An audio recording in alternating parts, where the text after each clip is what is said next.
یہ انہوں نے گھر سے نکلے تھے جس طرح ہمارے سارے لوگ نکلے تھے ایک ملک کی ایک آزادی کے لیے، اس گرمی میں، ان حالات کے اندر سوچ کے یہ نکلے تھے. تو اس لیے میں سب سے پہلے تو ان کے لیے جتنی بھی خراج تحسین ان کو اور ان کے خاندان کو ہم دے سکے وہ کم ہے. جو ہوا ہمارے ساتھ ایک پرامن احتجاج، اور احتجاج کیوں تھا؟ پہلے ایک کانسپریسی کے ذریعے حکومت آتی ہے، پھر وہ پوری کانسپریسی بنتی ہے اور اس کے اندر ہر قسم کا ایکٹر شامل ہو کے ایک 22 کروڑ لوگوں کی الیکٹڈ حکومت کو گراتا ہے.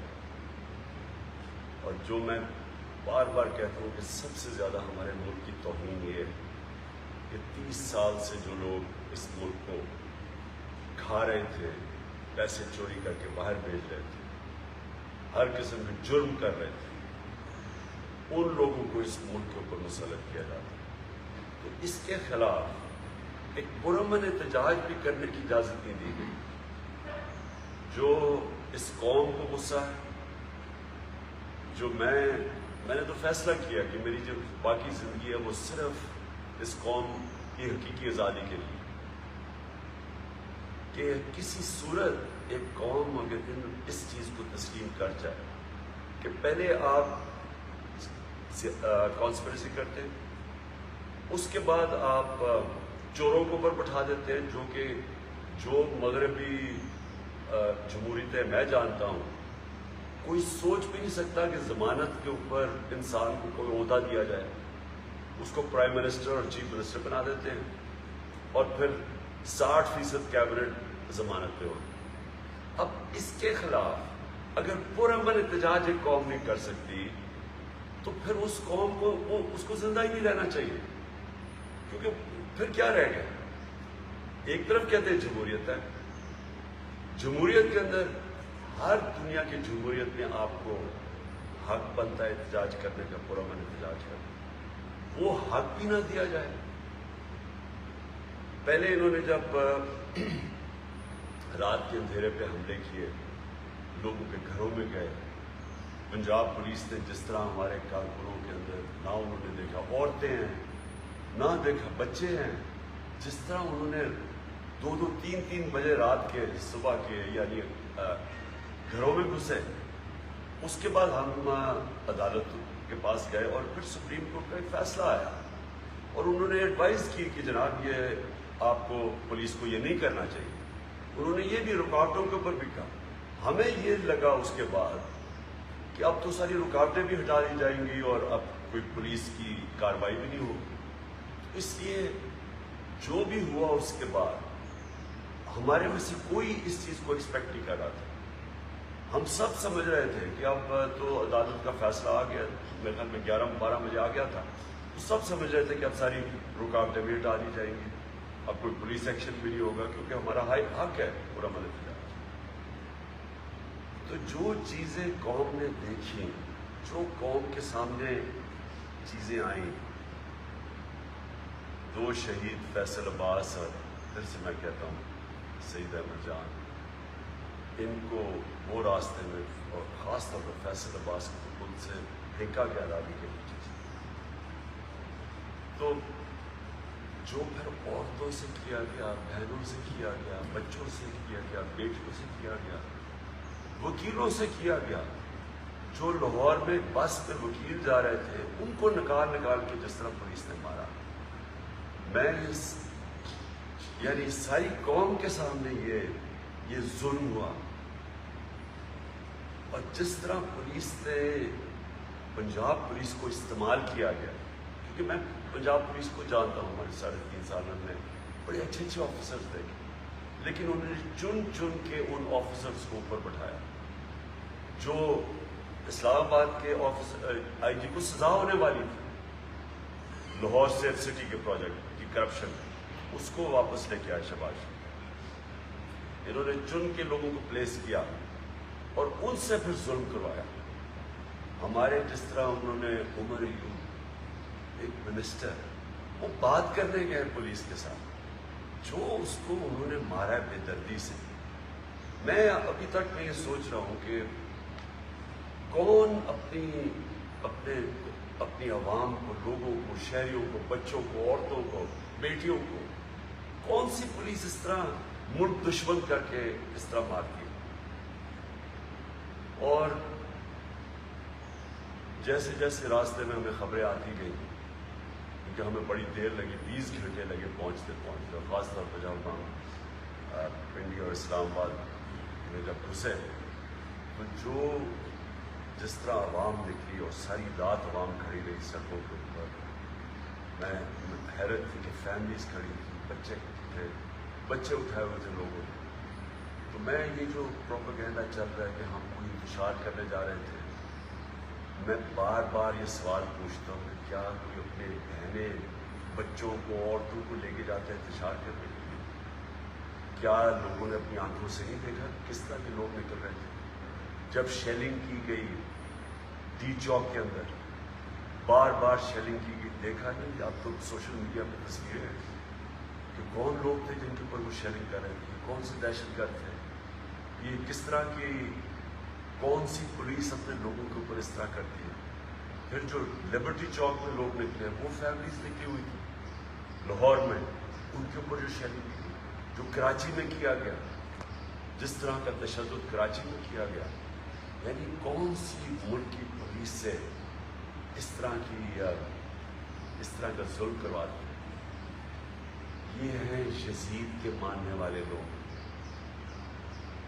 یہ ہیں ان کے فالوورز یزید کے، رانا ثناء اللہ، شہباز شریف، حمزہ شریف.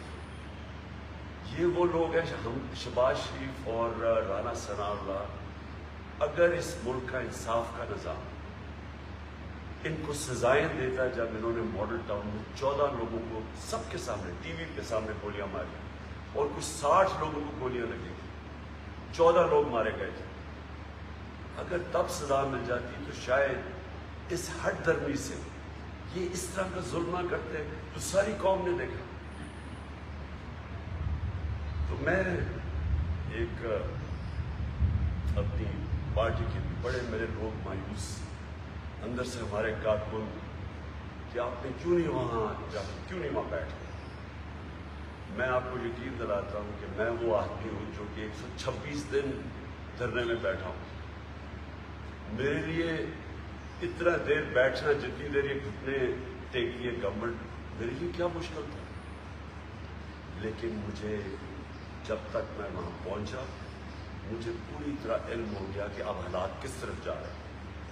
اور میں یہ چاہتا ہوں میری قوم غور سے سنے، اگر مجھے اپنے ملک کی فکر نہ ہوتی، اگر مجھے میرے بھی باہر پیسے پڑے ہوتے اور جائیدادیں پڑی ہوتی اور ڈالرز پڑے ہوتے اور آف شور اکاؤنٹس ہوتے اور محلوں میں رہ رہا ہوتا اور میرے بیٹے بھی بڑے بڑے اربوں روپے کی پراپرٹیز میں رہ رہے ہوتے، جس طرح ان کے 2 خاندانوں کی ساری پیسے باہر پڑے ہیں، مجھے بھی شاید فکر نہ ہوتی اپنے ملک کی.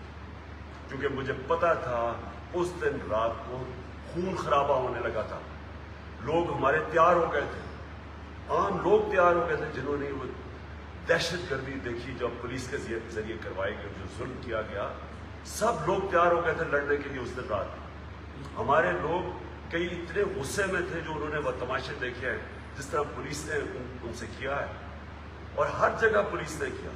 جو لوگ پولیس کی مار کھا کے وہاں تک پہنچے، جنہوں نے عمر یوب کی حال دیکھا جو وہ ہمارے ساتھ جب کنٹینر میں آیا، وہ جا کے پولیس کو سمجھا رہا تھا، اور انہوں نے جو اس سے تشدد کیا، یہ بھی نہیں دیکھا کہ ایک منسٹر ہے، کسی نے کوئی مجرم نہیں ہے، یہ انسٹرکشنز دی ہوئی تھی پولیس کو ظلم کرنے کے لیے. تو جو غصہ تھا اس وقت، میں اس دن شام کو بیٹھ جاتا. میں آپ کو سب کو گارنٹی کرتا ہوں کہ اس دن خون خرابہ ہونا تھا. ہماری پولیس کے خلاف نفرتیں بڑھ چکی تھی، مزید اور بڑھنی تھی. لیکن پولیس بھی اپنی ہے، پولیس کے عام لوگ، پولیس والوں کا قصور نہیں ہے. یہ اوپر جو انہوں نے بٹھائے ہوئے تھے مجرم، اور جو گلو بٹ بٹھائے ہوئے تھے، اور جو پیچھے سے یہ یزید، میں پھر سے کہتا ہوں، یہ یزید کے وہ ماننے والے ہیں جنہوں نے ان کو آگے کر رہے تھے کہ ان کہہ رہے تھے ظلم کرو. اگر وہاں خون خرابہ ہو جاتا، ملک میں انتشار پڑنا، ملک کے آگے معیشت کا جو حالات ہے وہ آپ اس کے بعد میں بات کروں گا، اس کے اوپر یہ انتشار شروع ہو جاتا، یہ میرے ملک کا نقصان تھا. اس کو کوئی یہ نہ سمجھے کہ کوئی ہماری یہ کمزوری تھی، اور یہ بھی کوئی نہ سمجھے کوئی ڈیل ہوئی. یہ بھی جی میں باتیں سن رہا ہوں کیونکہ کوئی اسٹیبلشمنٹ سے ڈیل ہوئی ہے، میری کوئی کسی سے ڈیل نہیں ہوئی. میں نے صرف تب یہ سوچا کہ میرے ملک کو نقصان ہوگا، نفرتیں بڑھیں گی، اداروں کے بیچ میں اور عوام اور اداروں کے بیچ میں فاصلے بڑھیں گے. یہ ہمارے ملک کی کمی، ملک کو نقصان ہے، دشمنوں کا فائدہ ہے. یہ صرف ایک چیز تھی جس نے مجھے اس روکا وہاں بیٹھنے سے. اور میں یہ واضح کر دوں کہ اگر کسی کا خیال ہے، یہ ان کو خوش فہمی ہے کہ ہم اب آرام سے کوئی ان سے نیگوشیٹ کریں گے اور اس کو تسلیم کر لیں گے، اس امپورٹڈ حکومت کو تسلیم کر لیں گے، کسی کوئی غلط فہمی میں نہ رہے. میں نے یہ فیصلہ کیا ہوا ہے کہ میں اس کو جہاد سمجھتا ہوں. میں جب تک زندہ ہوں میں اس کے سامنے کھڑا ہوں گا. مجھے کسی چیز کی نہ کوئی فکر ہے، نہ پرواہ ہے ذاتی طور پہ، صرف اپنے ملک کی فکر ہے. لہذا میں آج یہ واضح کرتا ہوں کہ ہم 6 دن دے رہے ہیں. اس کے اندر اگر انہوں نے نہ اناؤنس کیا، انہوں نے نہ واضح طور پہ اناؤنس کیا کہ کب یہ ڈیٹ اناؤنس کریں گے الیکشن کی، انہوں نے واضح طور پہ یہ نہ بتایا کہ اسمبلی ڈیزالو کر کے ڈیٹ کب اناؤنس کریں گے، یہ میں اب پھر سے نکلوں گا اور میں آپ کو واضح کر دوں کہ اب ہم نکلیں گے تیاری کر. ہماری کسی کی تیاری نہیں تھی. جس طرح کہ پولیس کا ہمارے اوپر حملہ ہوا، کوئی بھی تیار نہیں تھا اس کے لیے. ہم سارے جب خاص طور پہ جب سپریم کورٹ کا ایک آرڈر چلا، جب ہم نے تو سوشل میڈیا کے اوپر ہی دیکھا، ہم سب کو یہ لگ گیا کہ اب راستے کھل جائیں گے اور اب کوئی مسئلہ پولیس کا نہیں ہوگا. لہٰذا کوئی تیاری نہیں تھی. جو ڈی چوک میں بھی لوگ تھے، اچھا ڈی چوک میں یہ کہتے ہیں کہ ریڈ زون میں چلے گئے، لوگوں کو کیا پتا. انہوں نے ہم ان سے پرمیشن مانگ رہے تھے کشمیر روڈ کی یا سری نگر ہائی وے کی، ہمیں پرمیشن ہی نہیں مل رہی. تو ہم نے کیا لوگوں کو بتاتے ہیں، ایک ہی چیز سارے جو دھرنے میں لوگ جانتے تھے وہ ڈی چوک تھا. اس لیے ہم نے ڈی چوک کا ایک پوائنٹ تو بتانا تھا. اس کے بعد کمیونیکیشن، اتنے ڈرے ہوئے تھے، یہ اتنے بزدل کرپٹ لوگ ہمیشہ بزدل ہوتے ہیں. سارا میڈیا چینل کے اوپر کبھی وہ ARY کو کبھی کریں کیونکہ ادھر سے لوگ انفارمیشن لے رہے تھے، باقی چینلز پہ پریشر ڈالا ہوا تھا. انٹرنیٹ سلو ڈاؤن کر دیا، کسی کو پتہ ہی نہیں چل رہا تھا کیا ہوگا. کنفیوژن مچی ہوئی. آنے میں ہمیں دیر ہو گئی کیونکہ آنے میں ایک تو دیر ہوئی کہ جب اسلام آباد میں کچھ سارا راستے میں پبلک نکلی ہوئی تھی، ادھر دیر ہوئی. لیکن راستے میں جو رکاوٹیں تھیں سارا وقت برہان کے اوپر جو انہوں نے 3 جگہ پہ رکاوٹیں ڈالی، وہ ساری رکاوٹیں پار کرتے آئے کیونکہ ہم سمجھے اب رکاوٹیں ہٹا دی جائیں گی، وہ نہیں ہٹائی گئی. تو وہ کارکنوں نے ہٹائی. اور میں پھر سے اپنے کارکنوں کو آج پاکستان کی طرف سے آپ کو خراج تحسین پیش کرتا ہوں. آپ اس ملک کے ہیروز ہیں. آپ کسی ذاتی یاد کے لیے نہیں نکلے تھے، آپ اپنے ملک کے لیے نکلے تھے، اس ملک کی حقیقی آزادی کے لیے نکلے تھے. اور جو جذبہ جنون میں نے آپ سب کا سارے راستہ دیکھتا ہوں، 20 گھنٹہ میں نے آپ کو دیکھا. میں آپ کو سلام کرتا ہوں اس قوم کی طرف سے. اور جب ہم وہاں پہنچے اور جو پھر وہاں ڈی چوک میں ہمیں خبریں آتی رہی، وہاں تو عام اسلام آباد کے شہری نکلائے تھے، وہ تو سارے فیملیز باہر نکلی ہوئی تھی. ان کے اوپر انہوں نے پوری طرح تشدد کیا، جس طرح کی شیلنگ کی گئی. اور اس شیلنگ سے جو جتنے لوگ انجر ہوئے، جتنے زخمی ہوئے، جو ہسپتالوں میں گئے، جو شدید شیلنگ، اور اس طرح کی شیلنگ اور اتنی دیر تک کون ایسے کرتے. اور پھر لوگوں کو دیکھے، لوگوں کا رد عمل، وہ پھر واپس آتے گئے، شیلنگ کے باوجود لوگ آتے گئے. وہ خواتین کھڑی تھی آخر تک، اور ہم لیٹ پہنچے، پھنستے گئے راستے میں رکاوٹوں کی وجہ سے. اور جو پھر ہمیں آخر میں جب تک میں پہنچا تو اس لیے میں یہ اپنے لوگوں کو بتانا چاہتا ہوں کہ اس کو کوئی کمزوری نہ سمجھیں، صرف اور صرف اس لیے اس وقت مجھے پتا تھا کہ اب یہ انتشار کی طرف جانا ہے، اور اس کی وجہ سے میں نے یہ 6 دن دی۔ اب ان 6 دنوں کے اندر میں نے آج چیف جسٹس آف پاکستان کو خط لکھا اور میں نے ان سے یہ سارے سوال کیے کہ کیا ایک جمہوریت کے اندر پرامن احتجاج کرنے کا ہمارے پاس حق ہے یا نہیں؟ یہ فنڈامنٹل رائٹ ہے ایک شہری کا۔ کیا اس طرح کا آگے اگر ہم کوئی احتجاج کرتے ہیں، اور خاص طور پہ چوروں کے خلاف، اور یہ جو اب حرکتیں کر رہے ہیں، جو اب اسمبلی میں یہ کروا رہے ہیں، یہ بالکل غیر آئینی چیز ہے کہ آپ اوورسیز پاکستانی اس کا حق لے دیں صرف اس لیے کہ آپ کو ڈر لگا ہوا الیکشن آ رہا۔ یہ سارے جو آپ حربے استعمال کریں گے، میں اپنی عدلیہ سے پوچھتا ہوں کہ کیا آپ سمجھتے ہیں کہ ہم اب یہ چپ کر کے بھیڑ بکریوں کی طرح یہ سب مان لیں گے چیزیں؟ اور اگر ہم یہ آپ سمجھتے ہیں تو آپ یہ تو ملک کو خود ہی ہم دھکیل رہے ہیں ایک بغاوت کی طرف، کیونکہ اس کا اگلا سٹیپ کیا؟ اگر آپ کسی کو پرامن احتجاج نہیں کرنے دیں گے تو ان کے پاس پھر کتنے راستے رہ جائیں گے؟ تو اس لیے میں نے چیف جسٹس صاحب ان کو بھی آج خط لکھا ہے کہ کلیئر کرے پوزیشن، کیونکہ ہم نے انہوں نے اگر 6 دن کی بات نہ کیا میں پھر کال دوں گا قوم، اور میں آپ کو یقین دلاتا ہوں کہ جو اب 6 دنوں تک ہمیں پتہ چل جائے گا کہ ہمیں کیا ہمارا پاکستان کا سپریم کورٹ ہمارے فنڈامنٹل رائٹ کو پروٹیکٹ کرتا ہے یا نہیں۔ میں تو حیرت یہ ہے کہ جس طرح وہ سوشل میڈیا پہ چل رہا ہے، وہ وکیل ایک بس کے اندر ہیں، اس میں عورتیں بھی ہیں، ان کو نکال کے جس طرح مار رہے ہیں، یہ کبھی کسی نے اس طرح کی چیزیں دیکھی؟ یعنی میں ابھی تک حیران ہوں کہ کون سا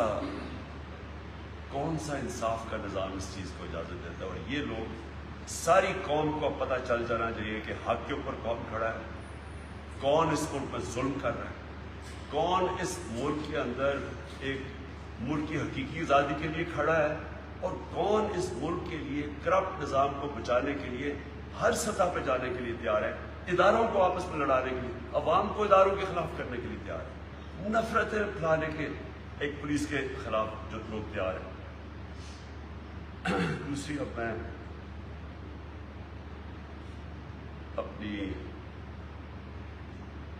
میں ویسے یہ ضرور کہہ دوں کہ اس طرح کے سینز جو انہوں نے جس طرح کی شیلنگ اور کی، وہ جنرل ڈائر کا ہم ابھی تک وہ فلموں میں آتا ہے کہ جس طرح وہ جلیانوالہ باغ کے اندر اس نے لوگوں کے اوپر جو تشدد کیا، تو وہ تو ایک حکمران باہر سے آئے جو غلاموں کے خلاف کیا۔ ایک آزاد قوم میں جس طرح کو پولیس کا اور انہوں نے استعمال کیا ہے۔ اچھا جی، میں اب آنا چاہتا ہوں دوسری چیز کے اوپر، آئی ایم ایف کے پریشر میں آ کے انہوں نے 30 روپے لیٹر ڈیزل اور پیٹرول بڑھایا۔ میرا سب سے پہلے ایک سوال یہ ہے کہ کیا اتنا بڑا کبھی بھی پاکستان میں کبھی بھی فیول کی قیمت میں اتنا اضافہ کیا؟ ان کے لوگ کہہ رہے ہیں جی کہ وہ جی بڑا مشکل، انہی کے اندر اللہ حق ہے، وہ کبھی سچ زیادہ دیر چھپتا نہیں۔ انہی کی سٹیٹمنٹ سن لیں مفتاح اسماعیل، یہ خاقان عباسی، کہ جب ہم عالمی پریشر کے اندر آ کے قیمتیں بڑھا رہے تھے، اور پھر بھی پاکستان سب سے ہم نے کم پٹرول کی اور ڈیزل کی قیمت رکھی تھی عوام کو بچانے کی، سارے برے صغیر میں ہماری سب سے کم قیمتیں تھیں، لیکن انٹرنیشنل قیمتیں بڑھتی گئیں۔ تو جب بڑھتی گئی، ہم نے ایک پوائنٹ پہ فیصلہ کیا کہ ہم اب مزید اور بوجھ نہیں ڈالیں گے اپنے لوگوں کو۔ ہم نے ٹیکس کلیکشن جو ہمارا جتنا ہم نے ٹیکس کلیکٹ کرنا تھا، جو ٹارگٹ تھا، اس سے زیادہ ٹیکس کلیکٹ کیا۔ ہم نے ادھر سے بھی اور باقی جگہ سے پیسہ نکال کے ہم نے فیصلہ کیا کہ جون تک ہم نے پٹرول اور ڈیزل کی قیمت بڑھنے نہیں دینی، ہم نے اس کو سبسڈائز کیا۔ ہم نے اس لیے کیا اپنے عوام کے اوپر یہ جو بوجھ پڑتا جا رہا تھا یہ بچانے کے لیے، اور جب آپ ڈیزل اور پٹرول کی قیمت بڑھاتے ہیں تو سب کچھ بڑھ جاتا ہے، ہر چیز کے اوپر اس کا اثر پڑتا ہے۔ اس کا اثر پڑے گا خاص طور پہ جا کے بجلی کے اوپر. اور بجلی، پٹرول، ڈیزل جب بڑھتا ہے ہر چیز کی چیزیں مہنگی ہونے لگتی. تو انہوں نے IMF کا پریشر برداشت نہیں کیا. میرا یہ اب میں اس نتیجے پہ پہنچ چکا ہوں، کیونکہ میں نے تو اب 3.5 سال میں دیکھی ہے. یہ جو باہر کی قوتیں ہیں یہ چاہتی نہیں ہیں کہ پاکستان اپنے پیر پہ کھڑا. یہ چاہتی ہیں ہم کمزور ہیں. اب انہوں نے پریشر ڈال کے، اور کیونکہ اس حکومت میں تو کوئی پریشر لینے کی قابلیت ہی نہیں ہے، نہ ان میں ملک چلانے کی قابلیت ہے. 6 ہفتے کے اندر انہوں نے جو ملک کے ساتھ کیا وہ سب کے سامنے ہے. روپیہ بھی کرنا شروع ہو گیا، اسٹاک مارکیٹ، چیزیں ویسی مہنگی ہو گئی. اب اس کی وجہ سے مزید اور مہنگائی کی طرف اب جا رہے ہیں. تو میں یہ ان سے سوال پوچھتا ہوں کہ کیا اب ان کو نہیں پتا کہ اس ملک کے اوپر اب کس طرح کا پریشر پڑے گا؟ عوام کے اوپر، عوام میں بدلی آئے گی. عوام جب یہ مزید اور مہنگائی آئے گی، عوام تو بغاوت کی طرف جائے گی. ہم نے سری لنکا میں نہیں دیکھا کیا ہوا. ہمارے سامنے 2 مہینے میں سری لنکا کدھر سے کدھر پہنچے. یہ تو ہمیں ادھر دھکیل رہے ہیں. کیا اگر امریکہ کا ہمارا انٹرسٹ اتنا ہی ہوتا تو کیا ان کو نظر نہیں آ رہا کہ ملک میں بڑی مشکلوں سے ہم نے چیزیں کنٹرول کی ہوئی تھی؟ تو ہمارے اوپر بھی IMF کا پریشر تھا کہ قیمتیں بڑھاؤ. ہم نہیں بڑھا رہے تھے. انہوں نے یہ جو چیزیں بڑھائی ہے، میں آپ کو بتاؤں، اس سے یہ قوم کے اندر ایک ملک سے بدلی آئے گی. ملک سے بدل ہوں گے، بدحالی آئے گی. اس کا جو امپیکٹ پڑے گا لوگوں کے اوپر. اور میں تو سمجھتا ہوں کہ یہاں میں ادھر دھکیل رہے ہیں جدھر سری لنکا جدھر پہنچ چکا ہے. اور اس کا جو امپیکٹ پڑنا ہے ہمارے ملک کے امن میں. تو میں اسی لیے جو سب سے زیادہ یہ جو سازش، وہ جو مراسلہ جو آیا تھا واشنگٹن سے، جو ہمارے امبیسڈر کی ملاقات ہوئی تھی ڈونلڈ لوز سے، اس میں کیا بات کی تھی؟ اس نے کہا تھا کہ عمران خان روس کیوں گیا. اس نے نام لیا تھا کہ عمران خان روس کیوں گیا، اور اس لیے اس کو آپ ہٹاؤ، اور اگر نہ ہٹایا تو پاکستان کو نقصان ہوگا، اگر ہٹا دیا تو معاف کر دیا جائے گا. تو لگ ایسے رہا تھا کہ مجھے جو اصل معافی پاکستان کو، کہ میں روس کیوں چلا گیا. پہلے تو میں یہ واضح کر دوں کہ روس سارے ہمارے جتنے بھی اسٹیک ہولڈرز تھے، فارن آفس تھا، یہ عسکری قیادت تھی، سب کی مشاورت سے میں گیا تھا. اور میرا مقصد روس پہ جو ہم نے جو ان سے ڈیلز کی تھی، سب سے بڑا مقصد یہ تھا کہ ہم لوگوں کے اوپر روس اس پہ 30%، اور ابھی بھی اگر یہ چاہیں ہندوستان نے روس سے 30% کم قیمت پہ خریدا ہے تیل. ہم بھی وہی ڈیل کر رہے تھے. 30% کم اگر ہم ان سے تیل خریدے تو ہم عوام کے اوپر بوجھ کم کر سکتے تھے. ہم نے آگے سبسڈائز کیا ہوا تھا. ہندوستان نے کم کر دیا بوجھ. انہوں نے قیمتیں پتہ نہیں 15 یا 25 روپے انہوں نے اپنی ڈیزل اور پٹرول کی قیمت کم کر دی تھی. وہ روس سے لے رہے ہیں. اب میرا جو مسئلہ ان کو کیا ہے، ہندوستان آزاد قوم ہے، ان کو اجازت ہے، اسٹریٹجک ایلائے ہے، ان کو اجازت ہے روس سے وہ تیل بھی خریدیں، ملٹری اکوپمنٹ بھی خریدیں. ہمیں کیوں نہیں اجازت؟ اور اتنا غصہ کیوں کہ جناب عمران خان کی کیسے جرت تھی، وہ روس چلا گیا اور اس نے ڈیلز کر دی. آج آپ کو وہ نظر آ رہا ہے غلامی کی قیمت قوم ادا کر رہی ہے. یہ ہے غلامی کی قیمت کہ ان میں اتنی جرت نہیں تھی کہ کہیں کہ ہمارا کم از کم 5 کروڑ لوگ غربت کی لکیر سے نیچے ہیں. 5 کروڑ لوگ مزید صرف تھوڑا سا اوپر ہے غربت کی لکیر سے، اور اگر ایک جھٹکا پڑتا ہے، مہنگائی ہوتی ہے، وہ نیچے چلے جاتے ہیں. کیا یہ نہیں بتا سکتے تھے؟ کیا یہ اپنے ملک کے لیے نہیں پہنچ سکتے تھے کہ یہ جو آپ کرنے جا رہے ہیں اس سے ہمارے ملک میں غربت بڑھے گی؟ ہمیں بھی ہندوستان کی طرح اجازت دیں، کیونکہ ان کو تو اجازت مانگنی پڑنی تھی. تو ہندوستان کو اگر ان کو پتہ ہے کہ ان کی آزاد فارن پالیسی ہے، ان کو پتہ ہے کہ ہندوستان ان کی بات نہیں مانی. ہندوستان نے واضح طور پہ کہا ہے کہ ہمارے ملک میں غربت ہے اور ہم اپنے لوگوں کو بوجھ کم کرنا چاہتے ہیں. ہم کیوں نہیں کہہ سکتے؟ اور یہ پھر سے میری جنگ اس امپورٹڈ حکومت سے یہ ہے کہ میں غلامی نہیں قبول کرتا. میں یہ 22 کروڑ لوگ ہم ان چوروں کے غلام نہیں بن سکتے جو کہ مزید امریکہ کی غلامی کرے اور ہر بات مانے. یہ جو IMF ہے, IMF تو امریکہ کنٹرول کرتا ہے اس کو. تو یہ کون پریشر ڈال رہا ہے, کون پاکستان کو دھکیل رہا ہے؟ یہ جو کہتے ہیں لائف سپورٹ مشین پہ, کون پاکستان, کس نے پاکستان کو لائف سپورٹ مشین پہ رکھا ہوا؟ اور پھر یہ کہتے ہیں کہ بیگرز آر ناٹ چوزرز. یہ پرائم منسٹر کہتا ہے, یہ کرائم منسٹر, کہ ہم بیکاری ہیں اس لیے ہمیں غلامی کرنی پڑتی ہے. تو یہ تو جس طرح آپ جا رہے ہیں تو ہمیشہ ہی بیکاری رہیں گے. اس لیے میرا آخری لفظ, اس لیے میرا یہ فیصلہ ہے, یہ جہاد ہے ان کے خلاف. 6 دن میں نے ان کو دیے ہیں. 6 دن کے بعد انشاءاللہ میں اپنی قوم کو نکالوں گا, اور اس بار جب نکالوں گا تیاری کر کے نکالوں گا ہر قسم کی. مجھے امید اپنی سپریم کورٹ سے, سپریم کورٹ کا اس پر بہت بڑا رول ہے. میں اپنی وکلا کمیونٹی کو آج کہہ رہا ہوں, جس طرح انہوں نے وکلا کو مارا ہے بری طرح لاہور کے اندر, آپ کے سامنے وہاں پاکستان بار کونسل کا ممبر بیٹھا تھا, اس کو جو انہوں نے نکال کے جو اس کو مارا ہے, اور FIR جو انہوں نے کی.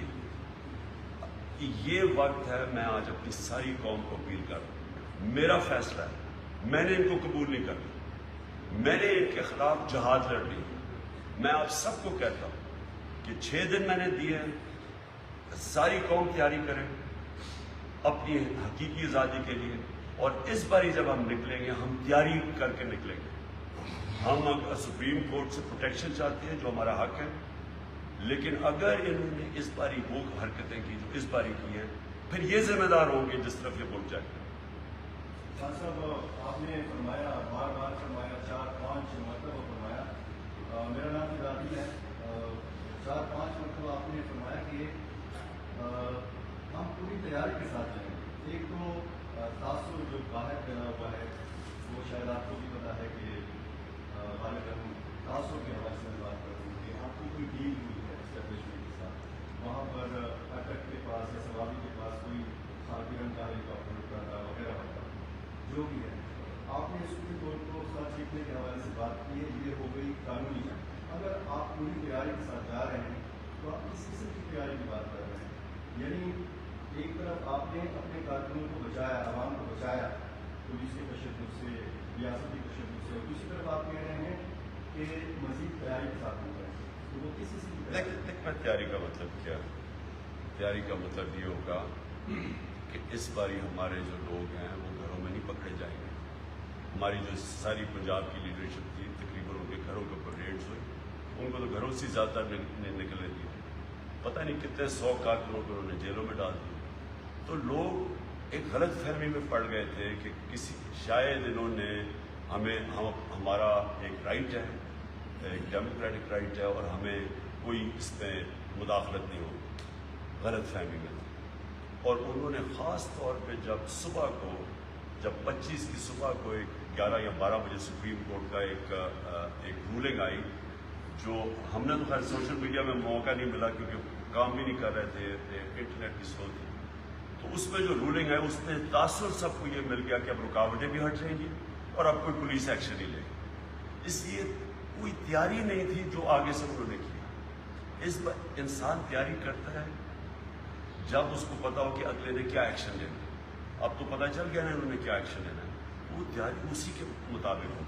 لیکن اس سے پہلے جو میں اپنی وکلا کمیونٹی اور اپنے سپریم کورٹ سے, میں ان کے پاس بھی اب یہ ٹائم ہوگا, ہمارے پاس 6 دن, گورنمنٹ کے پاس بھی ٹائم ہے, اسٹیبلشمنٹ جو ہے جو بیچ میں نیوٹرل یا اپنا رول پلے کرتی ہے ان کے پاس بھی ٹائم ہے.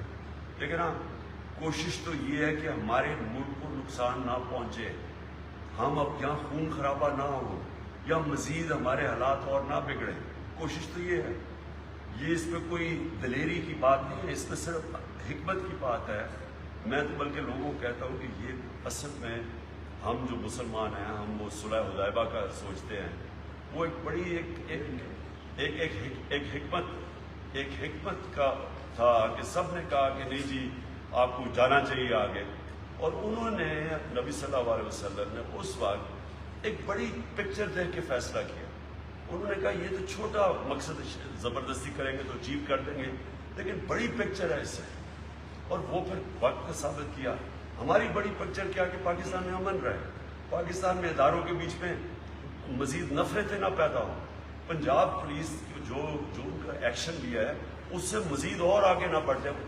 اب اگر خون ہو جاتا ہے تو آپ کو خود پتا ہے کہ اس کے پھر آپ کے بھی ہاتھ سے چیزیں نکل جاتی ہیں.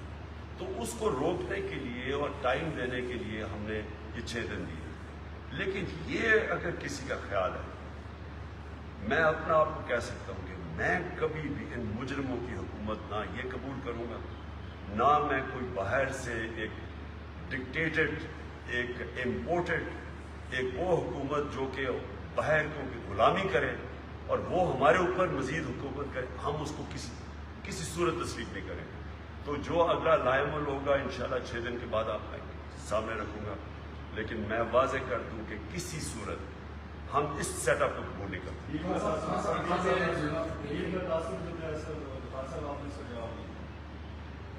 بولے ڈیل کا تاثر جو ایک پھیلا ہوا ہے، یہ آپ واپس آئے، وہ ڈیل کا جو ایک تاثر ہے. میں آپ کو پھر سے کہوں کہ ہم نے سارا وقت اپنے مذاکرات کھولے رکھے، اور کھولے بھی رہنے چاہیے، کیونکہ ہم چاہتے کیا، ہم کو یہ لڑائی تو نہیں کرنے ہیں نا. ہم تو بیسک آبجیکٹو کیا ہے، آبجیکٹو ہے الیکشن، آبجیکٹوز ہے الیکشن، اور جون میں الیکشن، ریزولوشن ہے اسمبلی الیکشن. اس آبجیکٹو پہ ہم نے پہنچا. سب سے بہتر طریقہ تو یہ ہے کہ ہم نیگوشیٹ کر کے مذاکرات سے پہنچیں. لیکن اگر یہ نہیں اس سے پہنچیں گے تو پروٹیسٹ سے پہنچیں گے، پبلک پروٹیسٹ. اور میں آپ کو یقین دلاتا ہوں کہ اس وقت قوم جدھر کھڑی ہے، کوئی قوم ان کو تسلیم کرنے کے لیے نہیں تیار. سو پروٹیسٹ ہم کریں گے. اب ہم چاہتے ہیں کہ ہمیں پھر اگر یہ نہیں مانتے تو پرامن پروٹیسٹ کرنے کا دیں. اگر یہ پرامن پروٹیسٹ بھی نہیں کرنے دیں گے، یعنی اگر یہ سارے سمجھتے ہیں کہ ہم بھیڑ بکریوں کی طرح یہ ظلم سہ لیں گے، یہ نہیں ہونے لگا.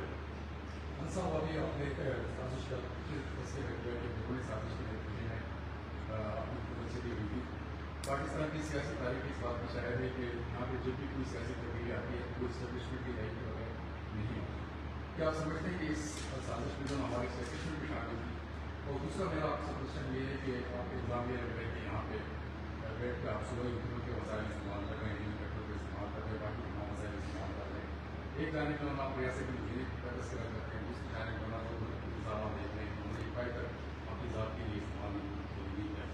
تو جو آپ نے الزام لگ رہے ہیں ریاست کی وسائل استعمال کرنے کا، اس کے جواب میں. اور دوسری بات انہوں نے یہ کی تھی کہ محمود خان نے بولا چونکہ انہوں نے بھی چڑھائی کی تھی، اس میں انہوں نے حصہ لیا تھا، اور سبھا نے کہا تھا کہ ہم کے خلاف کارروائی کریں گے.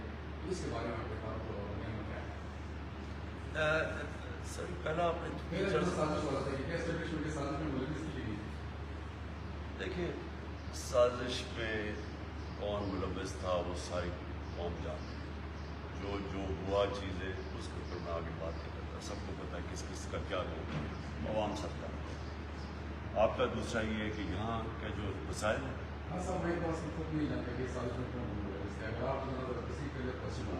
وہ وقت پہ سب کو پتہ چل جائے گا کون ہے، کون سامنے آ جائے گا. لیکن دیکھیں میں یہ کہتا ہوں کہ جو ہم نے دیکھا ہے، یہ جو یزید کے فالوورز نے جو کل کیا ہے، میں تو ساری بیوروکریسی کو بھی کہتا ہوں، سارے اداروں کو بھی کہتا ہوں، جنہوں نے اس کے اندر شرکت کی ہے ان سب کو جواب دینا پڑے گا. اس قوم کو بھی، اوپر اپنے والے کو بھی، اللہ کو بھی. کیونکہ میں نے جو دیکھا حالات وہاں، کس طرح یہ لبرٹی چوک اور ڈی چوک میں خاص طور پہ میں بات کر رہا ہوں، اب فیملیز دیکھ رہے ہیں کھڑے، وہ کس طرح کے حیوان تھے جنہوں نے فیملیز کے اندر ڈائریکٹلی اس طرح انہوں نے ٹیئر گیسنگ کی. اور پتہ ہے کہ بچے دیکھ رہے ہیں. تو ان ساروں کو ان سے جواب تو یہ قوم لے گی. اب آ جائے جی آپ بات کر رہے ہیں کہ یہاں کے دیکھیے آپ کوئی سیاسی مقاصد نہیں ہوتا، یہ ملک کے لیے ہم سب کر رہے ہیں. اور آپ بالکل اس کی فکر نہ کریں کہ ہم کبھی بھی میں جو آدمی اپنے گھر میں رہتا ہے اور ایک کیمپ آفس نہیں ڈکلیئر کرتا، 2 گھر ہیں دونوں کیمپ آفس نہیں، اور 1 ارب 8 کروڑ روپیہ اپنے آفیسز کا کم کر پاتا ہے، وہ کبھی بھی گورنمنٹ کے وسائل کے اوپر نہیں چلتا، اس کو اور کچھ ہی خوف خدا ہے۔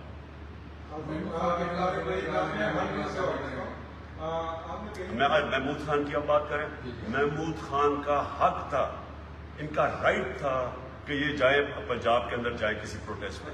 یہ ایک منٹ ہے جائے، یہ شہری ہیں، یہ محمود خان چیف منسٹر کے خلاف پاکستانی ہے، پاکستانی کا فرض ہے کہ حقیقی آزادی کے لیے پارٹیسپیٹ کرے اس میں۔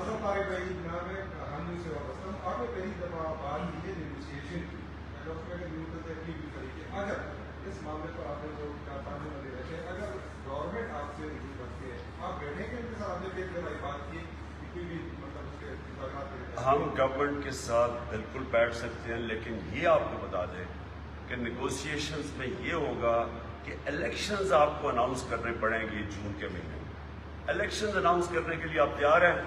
باقی ساری نیگوسیشنز کے اوپر ہم بیٹھنے کے لیے تیار ہیں۔ مجھے صرف یہ انہوں نے جو قانون چینج کیا اوورسیز پاکستانی کو ووٹ نہ دینے کا، یہ ہم سپریم کورٹ میں بھی جائیں گے، یہ پاکستانیوں کے فنڈامنٹل رائٹس کے خلاف ہے، آپ یہ کر ہی نہیں سکتے۔ یہ اس طرح کا آپ بیٹھ کے جو عورتوں کو نہیں ہم ووٹ دیتے، آپ کہہ سکتے ہیں ہم عورتوں کو نہیں ووٹ دے سکتے، اسمبلی بل پاس کر دیتی، یہ بالکل غلط ہے، ان کا فنڈامنٹل رائٹ ہے، کبھی اس کے خلاف لیجسلیشن بھی نہیں کوئی کر سکتا، اس کو چیلنج کریں گے۔ صاحب یہ چیزیں تو مذاکرات سے ہوتی ہے، سیاست کے اندر مذاکرات کی چیز ہے، آپ نے جب کیا تھا بل منظور کرایا ہے تو آپ نے مطلب سے آپ نے اس کے ذریعے کیے تھے کون سے؟ یہ جو فیصلے آگے جو درست ہوئے، کون سا بل؟ کل والے ہمارا جو بل تھا وہ جوائنٹ سیشن آف پارلیمنٹ کے اندر پاس کیا گیا، تو اس میں بھی اپوزیشن نے مطلب شرکت نہیں کی تھی، اور ان کا یہ تھا کہ سولو آپ نے پاس کیا تھا، تو اس کے لیے بیٹھنا ضروری ہے، اور بیٹھنے کے لیے آپ تیار نہیں ہوتے۔ ہم نے 1 سال پہلے ساری اپوزیشن کو بار بار دعوت دی، ان کو ہم نے 2 چیزوں کی، ای وی ایم مشینز کے اوپر اور ہم نے اوورسیز پاکستانی ووٹنگ، 1 سال سے ہم نے سب کچھ آن ریکارڈ ہے، بار بار اپوزیشن کو دعوت دی کہ ہمارے ساتھ بیٹھے، دونوں کیوں، ایک تو اوورسیز پاکستانی کا رائٹ ہے، یہ ملک چلے ہی نہ اگر وہ پیسے نہ بھیجے، سارا ملک چل رہا ہے، اگر وہ 31 ارب ڈالر نہ آتا اور آئی ایم ایف اور ساری امداد ایک طرف کر لیں تو وہ 5% بھی نہیں بنتی جو اوورسیز پاکستانی پیسہ بھیجا ہے، ان کو اگر رائٹ آپ رائٹ ہی نہیں دے رہے الیکشن کا، اس سے بڑا یعنی یہ چھوڑیں کہ ان کے اوپر کتنا ظلم ہے، یہ سب سمجھے کہ آپ کیسے ڈپرائیو کر سکتے ہیں کسی سیکشن کو رائٹ آف ووٹ۔ تو یہ ہم نے بار بار ان کو کمیٹیز پہ دعوت دی، ہم 1 سال میں سب کچھ ریکارڈ کے اوپر، اس کے بعد آخر میں ہم نے یہ جوائنٹ سیشن بنا کے یہ پاس کیے تھے دونوں، اور ای وی ایم مشینز، ای وی ایم مشین کیوں تھی؟ ایک 2015 کے اندر جوڈیشل کمیشن بیٹھے، سپریم کورٹ میں اس پہ چیف جسٹس کے نیچے بیٹھے، اس نے فائنڈنگز دی، اس میں 40 فائنڈنگز تھیں، اور وہ سارا ایک ہی چیز شو کرتی تھی کہ جتنی بھی دھاندلی ہوتی تھی وہ جب پولنگ ختم ہوتی تھی اور رزلٹ اناؤنس ہونے کے بیچ میں ہوتی، سارا جو فارم 15 14 جو سارا وہ بیگز کھلے ہوتے تھے، جو ڈبل سٹیمپنگ ہوتی تھی، جو ریجیکٹڈ ووٹس تھی، وہ سارا ہوتا تھا اس پیریڈ کے بیچ میں۔ تو جو ای وی ایم مشین ہے وہ سب کچھ ختم کر دیتی ہے، جیسے الیکشن ختم ہوتا ہے بٹن دبا رزلٹ آ جاتا ہے، تو وہ سارا ایشو ختم ہو جاتا ہے۔ صرف وہ لوگ اس کو اپوز کر رہے ہیں جنہوں نے جعلی ووٹس بنائی ہوئی ہیں، جن کو طریقے انہوں نے اتنی دیر کے 30 سالوں میں کیسے انہوں نے پیسے چلانے ہیں، آر اوز کو پیسے دینے ہیں، رزلٹ چینج کرنے ہیں، ڈبل سٹیمپ کرنا ہے، وہ اپوز کر رہے ہیں۔ ہندوستان میں ہوتا ہے یہ ای وی ایم پہ الیکشن، پاکستان میں کیوں نہیں یہ کرنے دیتے؟ تو اس پہ تو مجھے آج تک یہ نہیں سمجھ آئی کہ اگر آپ فری اینڈ فیئر الیکشن چاہ رہی ہے، پہلی دفعہ ہے سٹنگ گورنمنٹ کہہ رہی ہے، ہماری سٹنگ گورنمنٹ نے ای وی ایم مشینز لے کے آئے تھے، اور باقاعدہ پریزنٹیشنز پبلک کو دی تھی کہ کیا اس کے فائدے ہیں، کیا پاکستان کے اندر پرابلمز ہیں۔ تو مجھے صرف اس کو اس لیے یہ ختم کرنا چاہتے ہیں کیونکہ الیکشنز میں یہ دھاندلی کرتے ہیں۔